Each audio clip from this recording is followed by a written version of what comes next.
अस्सलाम वालेकुम वरहमतुल्लाहि वबरकातुहू। बिस्मिल्लाहिर्रहमानिर्रहीम।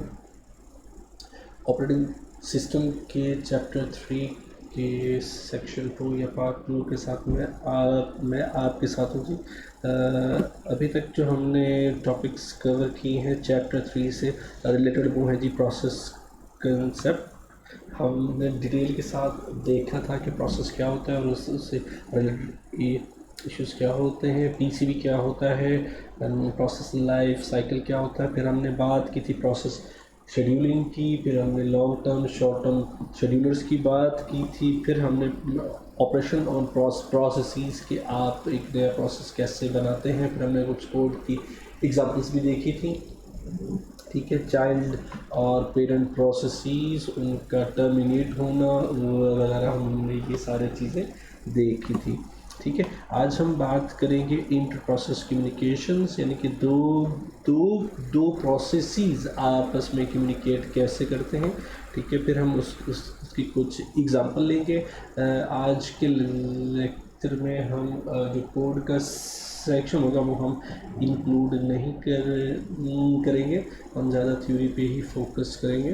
ठीक है, और नेक्स्ट पे हम बात करेंगे क्लाइंट सर्वर में हमारी इंटर प्रोसेस कम्युनिकेशन या क्लाइंट और सर्वर की आपस में कम्युनिकेशन कैसे होती है मुख्तलिफ ऑपरेटिंग सिस्टम्स में। ठीक है, तो हम बात स्टार्ट करते हैं इंटर प्रोसेस कम्युनिकेशन के साथ। इंटर प्रोसेस कम्युनिकेशन एक ऐसा कंसेप्ट है जिसमें दो प्रोसेसेस आपस में कम्युनिकेट करते हैं। ठीक है, the processes with in a system में बी इंडिपेंडेंट और कोऑपरेटिंग। जो एक सिस्टम है उसमें प्रोसेसेस इधर वो इंडिपेंडेंट हो सकते हैं या वो डिपेंडेंट या कोऑपरेटिंग हो सकते हैं कि एक प्रोसेस कुछ सॉल्व करे या कोई डाटा जनरेट करे, वो डाटा दूसरे प्रोसेस को सेंड किया जाए और दूसरे प्रोसेस उस डाटे को रिसीव करके फिर उसे प्रोसेस करे फर्दर एक टास्क को कंप्लीट करने के लिए।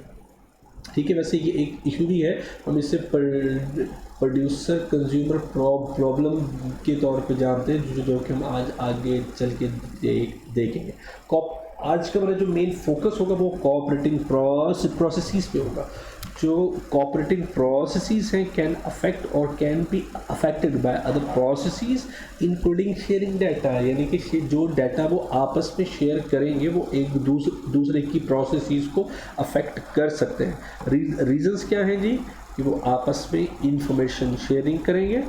ठीक है, कंप्यूटेशनल स्पीडअप, इससे जो हमारी जो मल्टी प्रोग्रामिंग होती है वो उसकी वजह से हमारी प्रोसेसिंग स्पीडअप होती है, मोडालिटी और कन्वीनियंस। ठीक है, इंटर प्रोसेस कम्युनिकेशन या कोऑपरेटिंग प्रोसेसेस जो होते हैं उन्हें आईसीपी के तौर पे जाते हैं, और ये दो किस्म से ये दो तरीक़ों से इस्टेब्लिश हो सकती है, अकॉम्प्लिश हो सकती है, शेयर्ड मेमोरी और मैसेज पासिंग से।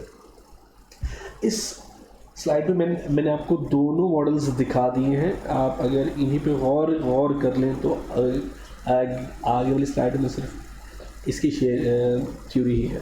अब हमारे पास प्रोसेस दो हैं, प्रोसेस ए और बी, ये आपस में मैसेज पास कर रहे हैं, यानी कि एक प्रोसेस कोई काम करता है या कोई एक सिग्नल या एक मैसेज सेंड करना चाहता है किसी और प्रोसेस को, तो वो क्या करता है कि मैसेज सेंड करता है। ठीक है, वो मैसेज आपके प्रोसेस बी तक पहुंचता है या प्रोसेस बी कोई मैसेज भेजता है तो वो मैसेज ए तक जाता है। ठीक है, अच्छा, अब आपके जो तमाम मैसेजेस होते हैं ये एक वक्त में एक से ज़्यादा हो सकते हैं, क्योंकि आजकल हम मल्टीपल प्रोग्रामिंग और मल्टीटास्किंग की बात करते हैं। तो इस सारे प्रोसेस में जितने भी मैसेजेस फ्लोट किए जाते हैं इंटर प्रोसेस कम्युनिकेशन के लिए, उनका एक क्यू मेंटेन किया जाता है, हम उसे मैसेज क्यू बोलते हैं। ठीक है, ये कर्नल के पार्ट के तौर पे लिया जाता है। सेकंड कंसेप्ट ये है कि आपके प्रोसेसेस जो हैं ये एक शेयर्ड मेमोरी को यूज़ करते हैं और अब जो वो डाटा दूसरे प्रोसेस को देना चाहते हैं या मैसेज देना चाहते हैं वो वहाँ पे स्टोर हो जाता है और वहीं से वो वाले प्रोसेसेस उसे गेन करते रहते हैं। यहाँ पे कुछ डाटा की जो एक्यूरेसी है उस पर कुछ इश्यूज आ सकते हैं जो कि हम बाद में इंशाल्लाह डिटेल में देखेंगे। ठीक है, अब हम कोऑपरेटिंग प्रोसेसेस की करते हैं बात। ये दो किस्म के होते हैं, हम पहले भी बात कर चुके हुए हैं, इंडिपेंडेंट और कोऑपरेटिंग। इंडिपेंडेंट प्रोसेसेस क्या होते हैं, वो दे कैन नॉट अफेक्ट और can be affected by the execution of another process, क्योंकि वो डिपेंड ही नहीं करते किसी और प्रोसेस पर। उन्हें कुछ रिसोर्सेज चाहिए होते हैं, अगर वो रिसोर्सेज उन्हें मिल गए हैं और प्रोसेसर फ्री है तो वो अपनी एग्जीक्यूशन कंप्लीट कर लेते हैं। कोऑपरेटिंग प्रोसेसेस वो होते हैं जिन्हें रिसोर्सेज के साथ साथ आपस में कम्युनिकेट करना भी ज़रूरी होता है या उनकी नेचर ही ऐसी है कि वो मुख्तलिफ प्रोसेसेस के साथ सिर्फ कम्युनिकेट करेंगे। ठीक है, processes can affect or can be affected by the execution of another processes. Such processes are known as cooperative processes. इसका फ़ायदा क्या होता है जी? इंफॉर्मेशन शेयरिंग होती है, कंपटीशन हमारी स्पीड अप होती है, मोडालिटी होती है और कन्वीनियंस हो जाती है। अब यहाँ पे एक बात आती है प्रोड्यूसर और कंज्यूमर प्रॉब्लम की। ठीक है, मैं आपको पहले एक सिनेरियो बता देता हूँ। हमारे पास दो प्रोसेसेस हैं, दो प्रोसेस हैं P1 और P2। ठीक है, P1 कोई डाटा प्रोड्यूस करता है। ठीक है, ये एक ये जो डाटा है ये शिफ्ट किया जाता है, सेंड किया जाता है P2 को, जो कि वो उसे कंज्यूम करेगा। अगर हम सिंगल प्रोसेसर की और सिंगल प्रोसेस एग्जीक्यूशन की बात करें तो यहाँ पे कोई भी प्रॉब्लम नहीं आएगा। P1 प्रोसेस के एग्जीक्यूशन के एंड पे जो भी डाटा प्रोड्यूस किया जाएगा वो सेंड हो जाएगा P2 को और P2 से कंज्यूम कर देगा। अब प्रॉब्लम क्या आता है, जहाँ पे आपके पास CPUs एक से ज़्यादा है। ठीक है, कंकरेंट प्रोग्रामिंग आ गई थी। अब P2 है वो डिपेंडेंट हो गया P2 पे, क्योंकि P2 आपका डिपेंडेंट हो गया P1 पे, क्योंकि उसकी एग्जीक्यूशन स्टार्ट ही उसी वक्त होगी जब आपका P1 कोई डाटा जनरेट करेगा। ठीक है, ऐसी सिचुएशन को हम P1 और P2 हम इसे प्रोड्यूसर कंज्यूमर प्रॉब्लम बोलते हैं। इसे 100% रिमूव नहीं कर पाते ऑपरेटिंग सिस्टम, लेकिन तमाम ओएस जो मार्केट में अवेलेबल हैं वो ये क्लेम करते हैं कि उनके ओएस में प्रोड्यूसर कंज्यूमर प्रॉब्लम नहीं आता। ठीक है, इसे रेस कर लेते हैं और थ्योरी की तरफ आते हैं। Paradigm for cooperating processes, processes produce information that is consumed by a consumer process, जो मैंने अभी बात की। Unbounded buffer place no particular limit on the size of buffer, यानी जो डाटा वो प्रोड्यूस करते हैं उसकी लिमिट कोई नहीं होती, और बाउंडेड बफर उसका यानी कि डाटा फिक्स होता है कि कितना डाटा वो शेयर कर सकते हैं। तो बाउंडेड बफर शेयर्ड मेमोरी के लिहाज से उसमें हमने साइज़ कर दिया फिक्स। ये एक C++ का कोड है, उसमें आपका बाउंडेड बफर शेयर्ड मेमोरी के लिहाज से दिखाया गया है कि आपने एक स्ट्रक्चर डिफ़ाइन किया, उसमें बहुत सारी चीज़ें हैं जो इसके डाटा मेंबर्स हमारे कंसर्न नहीं थे तो मैंने यहाँ पे नहीं किया मेंशन।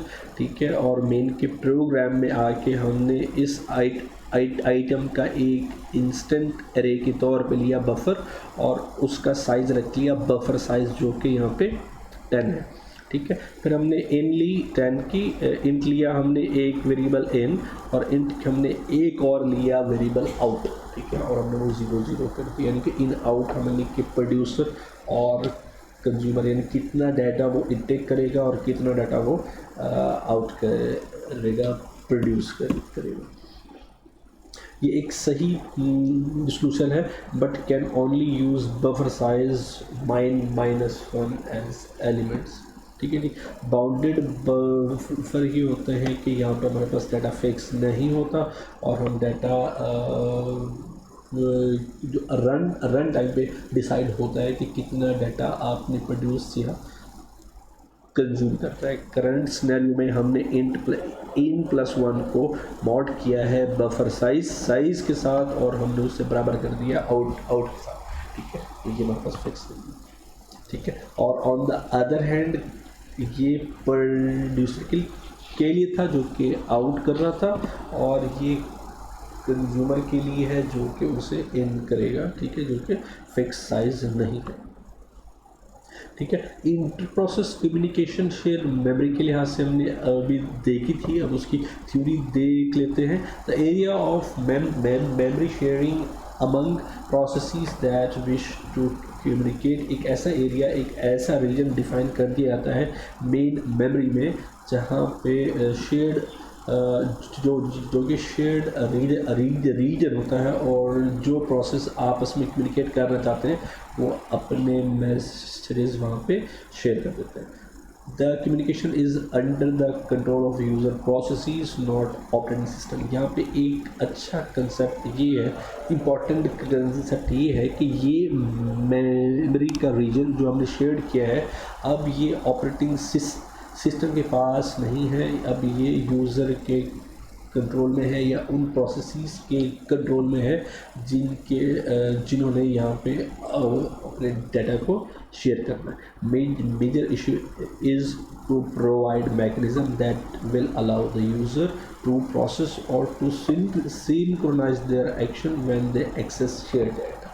यहाँ पे जो मेन इशू है जो है कि अगर शेयर्ड मेमोरी को एक वक्त में एक से ज़्यादा प्रोसेसेस गेट कर रहे हैं, तो उन्हें सिर्फ सिंक्राइज कैसे किया जाए, बस। और यहाँ पे कोई इशू नहीं है। सिंक्रोनाइजेशन के जो इश्यूज हैं चैप्टर 5 में डिटेल के साथ डिस्कस करेंगे। नेक्स्ट जो हमने इंटर प्रोसेस कम्युनिकेशन पढ़ी थी वो थी मैसेज पासिंग, और ये इम्पोर्टेंट कॉन्सेप्ट है, इसे ज़रा डिटेल के साथ देख लेते हैं। A mechanism for processes to communicate and to synchronize their action. Message system processes communicate with each other without restoring to shared variable। यहाँ पे अब shared variable नहीं है, आप एक मैसेज एक प्रोसेस कोई मैसेज जनरेट करता है और वो मैसेज क्यू में इन रेयर साइड से इंसर्ट कर दिया जाता है। सिर्फ आपको उसका सेंडर और रिसीवर के उसके साथ अटैच होता है, जो कि कंसर्न प्रोसेस तक भेज दिया जाता है। Inter process communication facilities provide to operation send and receive. Send में आपका कोई प्रोसेस कोई मैसेज सेंड कर सकता है और रिसीव के मेथड के साथ आप कोई भी मैसेज रिसीव कर सकते हैं। The message size is either fix और वेरिएबल। यहाँ पे मैसेज का साइज फिक्स और वेरिएबल हो सकता है depending upon hardware and as well as the nature of the process. If a process P and Q wishes to communicate, they need to establish a link. मिसाल के तौर पर आपका ये P है और ये Q है। अगर P Q के साथ कोई कम्युनिकेशन करना चाहता है तो उसे पहले क्या इस्टेब्लिश करना है, एक लिंक, ठीक है। उसके बाद आप सेंड कर सकते हैं डाटा, ठीक है। ये एक्नॉलेज करेगा कि डाटा आ गया है और ये भी फिर कोई चीज़ सेंड कर सकता है। इस सारे प्रोसेस को हम पासिंग करते हैं, और ये आपके रिले चैट्स के तौर पे आप सब इसे जानते हैं। अच्छा जी, इम्प्लीमेंटेशन इश्यूज इसके क्या है वो हम देख लेते हैं। हाउ आर लिंक स्टैब्लिश, दो प्रोसेसेस के दरमियान ये लिंक स्टैब्लिश कैसे किया जाए। Can a link be associated with more than two processes, तो प्रोसेसेस के साथ एक लिंक क्या इस्टेब्लिश किया जा सकता है या नहीं। ठीक है, ये इशू वहाँ आता है जहाँ आपके पास एक पेरेंट और दो आपके चाइल्ड हो। ठीक है, और अगर आपका पेरेंट प्रोसेस अगर चाइल्ड प्रोसेसेस के साथ कम्युनिकेट करना चाहता है तो क्या इश्यूज आएंगे। ठीक है जी। How many links can be there between either pair of communication processes. What is the capacity of a link? If the size of the message that the link can't accommodate, fixed or a variable, is a link and a unidirectional or a bidirectional। एक दो processes के दरमियान कितने link establish हो सकते हैं। आपकी communication one way या टू वे होगी, उस आपके मैसेज की कैपेसिटी क्या होगी, और का मैसेज फिक्स साइज़ होगा, वेरिएबल साइज़ होगा, मीडियम क्या होगा उसका, ये सारे इश्यूज आ जाते हैं। इम्प्लीमेंटेशन ऑफ कम्युनिकेशन लिंक ये दो किस्म से हो सकती है, physical and logical. Physical solution के तौर पे हम देखते हैं जी शेयर्ड मेमोरी, हार्डवेयर बसेस और नेटवर्क लिंक की हम कर रहे हैं बात कि आप एक मेमोरी रीजन डिफाइन कर देते हैं, आपके प्रोसेसेस वहीं होते हैं, सिर्फ आप एड्रेस शेयर कर देते हैं, और जो आपका कंज्यूमर प्रोसेस होता है उन्हीं शेयर एड्रेसेस से अपना कंसर्न डाटा गेट कर लेता है। या फिर आप बसेस को यूज़ करते हुए डाटा फ्लोट कर देते हैं, और वो डाटा फ्लोट होता हुआ दूसरे प्रोसेस तक पहुंच जाता है, जो कि आपकी मेन मेमोरी में या आपकी सेकेंडरी स्टोरेज पे होता है। या फिर आप नेटवर्क को कर सकते हैं यूज़ उस सिचुएशन में जब आपके पास डिस्ट्रीब्यूटेड ऑपरेटिंग सिस्टम हो, जहाँ पे आपके पास एक नोड पे या एक प्रोसेसर आपके मल्टीपल प्रोसेसेस के टाइम शेयरिंग के लिहाज से एग्जीक्यूट कर रहा है, लेकिन हर प्रोसेस है वो डिस्ट्रीब्यूटेड या डिस्क्रीट लोकेशन से आया हुआ होता है। लॉजिकल ये है जी कि आप का जो मीडियम है वो डायरेक्ट और इनडायरेक्ट हो सकता है, सिंक्रोनस या सिंक्रोनस हो सकता है, ऑटोमेटिक और एक्सप्लिसिट बफरिंग हो सकती है। हम इन्हें देख लेते हैं ये क्या होता है। डायरेक्ट फिजिकल तो आइडिया हो गया। अब हम logical inter process communication link की बात करते हैं। Process must each process have a name, process must name each other explicitly. Sender में आपके पास प्रोसेस का नाम, सेंडर का फंक्शन, प्रोसेस का नाम और मैसेज। रिसीवर में रिसीव का फंक्शन, प्रोसेस का नाम और मैसेज। अगर कभी आपने ब्लूटूथ के साथ कम्युनिकेशन की हो तो आप इस प्रोसेस को वहाँ पे अगर मैच करें तो आपको आइडिया होगा कि आजकल आपकी ब्लूटूथ और ब्लूटूथ लो एनर्जी कि दो डिवाइसेस के दरमियान कम्युनिकेशन इसी बेस पे ही होती है। यानी कि पहले सेंडर सेंड करता है कोई चीज़, फिर रिसीवर उसे रिसीव करने के लिए एक्सेप्टेबिलिटी या अडॉप्टिव मोड में आता है, फिर वो कम्युनिकेशन अलाउ करते हैं, फिर आपका मैसेज सेंड होता है। प्रॉपर्टीज़ ऑफ कम्युनिकेशन लिंक क्या है जी। Links are establish automatically. A link is associated with exactly one pair of communicating process. सिर्फ एक ही आप डिवाइस के साथ या एक ही प्रोसेस के साथ सिर्फ कम्युनिकेट करते हैं। और ये बड़ी अच्छी एग्जांपल है ब्लूटूथ लो एनर्जी की। ठीक है जी। Between each pair 3 exist exactly one link unidirectional but bidirectional. Link आपका यूनिडायरेक्शनल होता है, लेकिन आप इसे बाई डायरेक्शनल बना सकते हैं कि आपका सेंडर एक मैसेज ले लेता है, फिर रिसीवर उसे गेट करके फिर से एक मैसेज जनरेट कर सकता है। इनडायरेक्ट कम्युनिकेशन क्या होती है? ऐसी message are directed and receive from mail box. आप यानी कि मेल बॉक्स में मैसेजेस को भेज देते हैं और वहाँ से दूसरे प्रोसेसेस वो मैसेज ले लेते हैं। आपको सिर्फ एक यूनिक आईडी की ज़रूरत होती है। इसकी प्रॉपर्टीज़ क्या होती हैं? Link establish only if the processes shared common mailbox. A link may be associated with many processes. Each pair of processes may share several communication link, और ये आपकी कम्युनिकेशन यूनिडायरेक्शनल या वन वे या two वे हो सकती है। तो यहाँ पे एक चीज़ आपको बताता जाऊँ, जो आजकल आप रिले चैट्स या आप व्हाट्सएप पे चैट करते हैं वो बाई डायरेक्शनल होती है। हम उसे रिले चैट या रियल टाइम चैट बोलते हैं। ये दो प्रोसेसेस बल्कि दो एप्लीकेशन के दरमियान मैसेज पासिंग ही है। इंटर प्रोसेस कम्युनिकेशन के कुछ ऑपरेशन है जी। हम क्रिएट करेंगे new mail box, send and receive करेंगे मैसेज थ्रू मेल बॉक्स, और डिस्ट्रॉय करेंगे हम एक मेल बॉक्स को।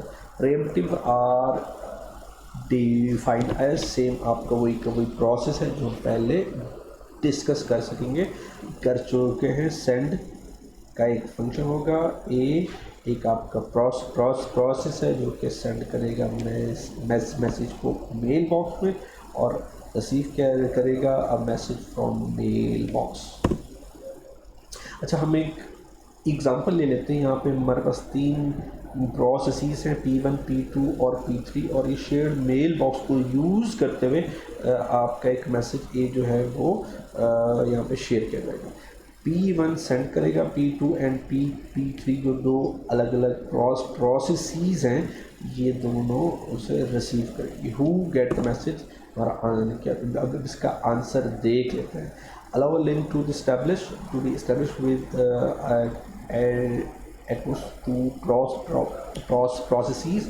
Allow only one process as a time to execute a receive operation. Allow the system to select arbitrarily the receiver. Sender is notified who is received. यहाँ पे हम एक P1 ले लेते हैं, ये P2 और P3 के साथ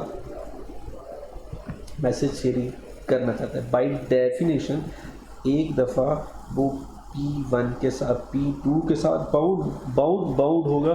जब ये वाला बाउंड या ये वाला लिंक ख़त्म होगा, फिर आपका P1 मैसेज भेज सकता है P3। ये एक और एग्ज़ाम्पल है मैकिन्टॉश की, आप इसे देखेंगे तो आपको इसका आइडिया हो जाएगा। अब हम बात कर लेते हैं inter process communication between a client and a server. पहले हमने बात की थी कम्युनिकेशन बिटवीन 2 प्रोसेसेस। अब हम बात करेंगे communication between client and a server.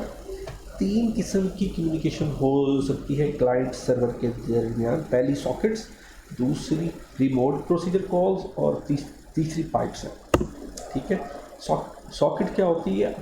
Socket is defined as the end point of a communication concatenation of an IP address and a port. आप आईपी एड्रेस और पोर्ट को कॉन्केटिनेट करते हैं, ठीक है, और उसे फ्लोट कर देते हैं। Communication consist between a pair of sockets. 2 nodes या 2 सॉकेट के दरमियान आपकी कम्युनिकेशन होती है जी। ठीक है, और यहाँ पे भी आईपी है, यहाँ पे भी आपका आईपी होता है। ठीक है, all ports below 1024 are well known. Use the service, यहाँ पे हम ओएस की स्टैंडर्ड सर्विसेज को यूज़ करेंगे नेटवर्क के लिहाज से। Special IP address 127.0.0.1 I think ये क्लास बी यहाँ से स्टार्ट क्लास बी यहाँ से स्टार्ट होती है, हम इसे लूप बैक भी बोलते हैं। ये रेफ़र करती है to system on which process is running. ये एक इमेज है जी जो आपको ये सारा प्रोसेस इजीली समझा सकता है कि एक होस्ट अपनी सॉकेट मेंटेन करता है और एक और होस्ट एक अपनी सॉकेट मेंटेन करता है, और सॉकेट आपकी आईपी एड्रेस और आपकी पोर्ट जो है उसका कम्बिनेशन है, और सर्वर पे भी उसका एक आईपी एड्रेस और उसकी पोर्ट है, ठीक है।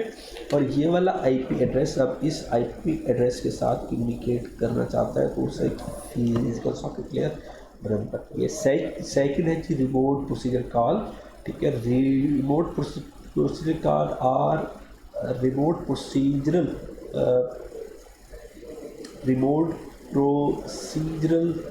प्रोड्यूस कॉल या आरपीसी एब्स्ट्रैक्ट प्रोसीजर है calls between processes on networks, again use code for services differentiations। यहाँ पे एसडी बस आती है, क्लाइंट साइड पे proxy for the actual producer on the server, client side stub locate the server and marshal the client server stub receive the message, unpack the parameter and perform the procedure on the server। On Windows, stub code compiles for specification written in Microsoft Interface Definition Language MIDL। Data representation handled via external data representation जिसे हम XDL बोलते हैं, ठीक है। और उसके दो किस्म के बिग एंडेड या लिटिल एंडेड हमारे अकाउंट्स हो सकते हैं। रिमोट की communication has more failure than local, और OS typically provide randomness service to the client and server. यहाँ पे हमारे पास एक क्लाइंट है और एक सर्वर है। क्लाइंट एक मैसेज भेजता है जो कि आपकी पोर्ट से गुजरता हुआ आपके सर्वर पे आता है। सर्वर रिप्लाई करता है एक और मैसेज के तौर पे जो कि आपकी प्रोसेस के साथ कम्युनिकेट करता है, और ये प्रोसेस इसी लूप में एग्जीक्यूट होता है, ठीक है जी। लास्ट है जी आपका pipes, they acts as a conduct allowing two process to communicate. इसके इश्यूज क्या हैं जी? कम्युनिकेशन यूनिडायरेक्शनल और बाई डायरेक्शन आपकी कम्युनिकेशन वन वे या टू वे होती है या हो सकती है।